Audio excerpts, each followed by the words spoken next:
You ask Tiger to solve. This deals with linear equations with one unknown. The final result is v equals 39/4. Let's solve it step by step. Simplify the expression.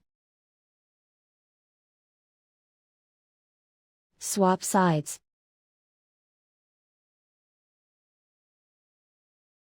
Group all constants on the right side of the equation. Subtract 23 from both sides. Group like terms. Simplify the arithmetic.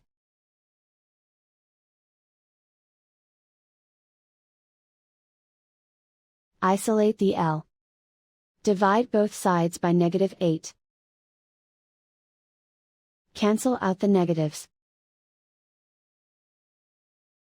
Simplify the fraction.